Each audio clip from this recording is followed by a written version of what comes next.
So throughout the world, we have many different types of energy resources that we use every single day. These resources could consist of using oil, water, solar, wind, etc. There's a bunch of different resources. Right now, oil is the #1 used resource throughout the entire world, and every other country uses it. And we depend on it so much that we always have to have it and we always need it. However, oil is a very dirty and it's a very pollutive resource. It pollutes the air and water around us, and it pollutes cities, and even causes great health effects that occurs within a bunch of people around refineries and drilling sites. As of right now, there's a bunch of different countries that are trying different renewable resources to try and combat this. However, renewable resources like solar and wind don't provide enough power, or there's times where you can't get that energy because it's either nighttime or there's no wind occurring. However, as of right now, there's currently a resource that is being brought up in the energy sector, and it's been proven to be very beneficial to a lot of the areas in the United States. And this energy is nuclear energy. Nuclear energy was founded in the 1930s by Enrico Fermi, and in the United States, it even had its first nuclear power plant in the 1950s, and it's still running ever since. So why should we go nuclear? Well, there's 3 reasons why we should go nuclear. The first reason is because nuclear and how it's created and how the energy is created is a very safe process compared to oil and gas. Number 2, nuclear energy is the most powerful form of energy that we currently have in the world.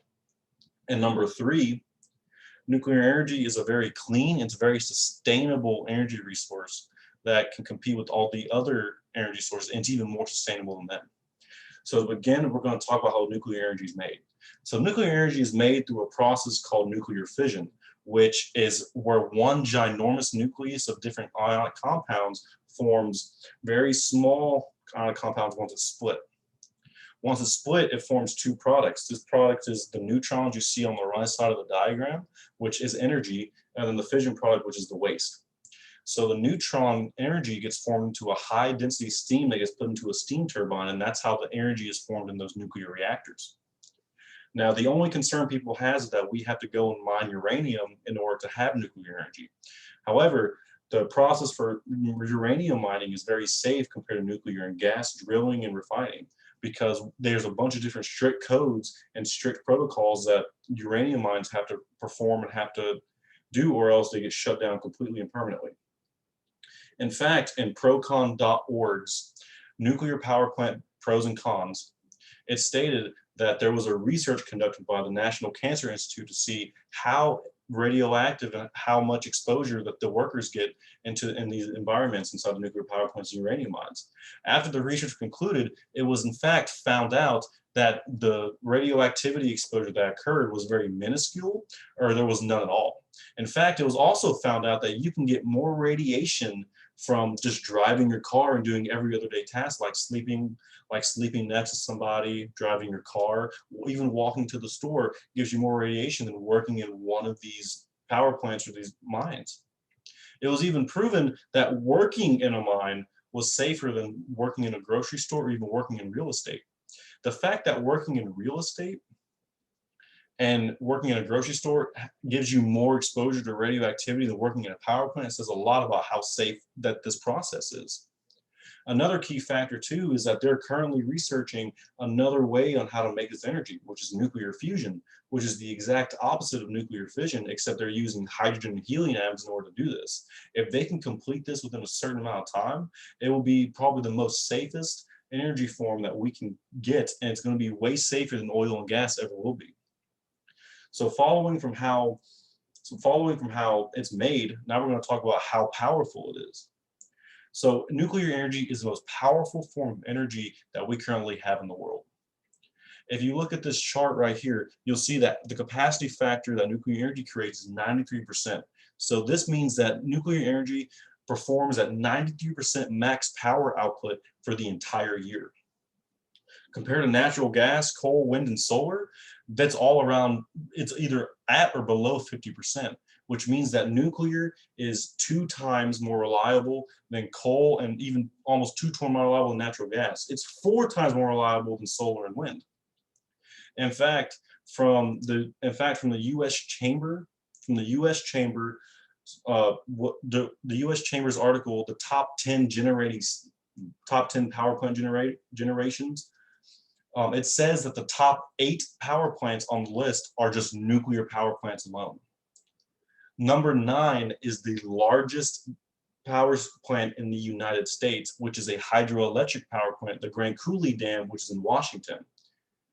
The number 1 power plant is the nuclear power plant Palo Duro Generating Station, which produces twice as much energy than the largest power plant in the United States. Whenever we look at those two comparisons, it's a completely different scale. The fact that we have the largest power plant in the US is only half the energy of the most powerful nuclear plant that we have. And the nuclear power plant in Palo Duro is not even that large compared to the dam. Also, whenever we're looking at the Energy Department's website, where it says how powerful nuclear energy is, and there's nothing that can compete against it, it's shown that if you were to replace a 1 gigawatt powered nuclear power plant, it would take you 2 natural gas or coal plants, or it would take you 4 coal or 4 wind and solar plants about the same size in order just for you to replace that same energy. That's how powerful and that's how reliable nuclear energy is. And also, whenever we're looking at how powerful it can be, the Palo Duro Generating Station powers 4 million homes with 32 gigawatts of energy per year, or 32 gigawatt hour energy per year. That means that the whole year it can power 4 million homes, and that's only at 93% power. If it was at 100% power, it can probably generate 35 or 36 gigawatts of energy, and it would power about 6 million homes. So transitioning from how powerful that this energy is, how is it more clean and sustainable compared to oil and gas? Well, it's more clean because it has 0 emissions in the atmosphere. And when it has 0 emissions, it has 0 carbon emissions, meaning that it has no air emissions occurring whatsoever within the nuclear power plant.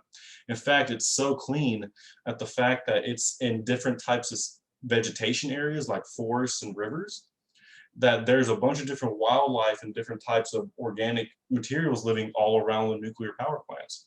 In fact, you have waterfowl and different types of birds making nests around the power plants, even making them on the towers themselves. The fact that these power plants are clean enough in order to be placed near vegetation and wildlife says a whole lot about how clean the whole process is and how efficient that they maintain it. Now, when we're talking about how sustainable nuclear power is, if you look at this next chart right here where it shows maintenance periods, this shows that how long it takes the days for refueling outages. Now, keep in mind that power plants refuel every 1.5 to 2 years. Whenever it refuels, it takes about this many days of refuel, because that's how much maintenance they do for those days, because they don't have to do maintenance for a year and a half to 2 years. And when I say maintenance, I mean like fix the whole thing, clean all the shafts and everything within inside the nuclear power plant. And they don't have to run maintenance on it unless the power plant breaks down, or unless something bad happens, or unless like something breaks within the power plant. But that hardly ever happens. So these guys are just letting the power plant run for about 1.5 to 2 years, and they only have to refuel it every 1.5 to 2 years. And also, it's very sustainable because even while the reactor is aging, it still keeps the same capacity factor. It still gets that same output out. If you look at this chart right here, you'll see that it constantly maintains around a 90% capacity factor even after 50 years. At any time a natural gas or coal plant breaks down, it always has to do maintenance, or even if there's not a supply, which can occur at any day, they have to stop running until they can have a certain gas flow occurring within the plant. The fact that nuclear energy is so sustainable that you only have to do maintenance on it 1.5 to 2 years, and you always have to refill it 1.5 to 2 years, means that it's extremely sustainable.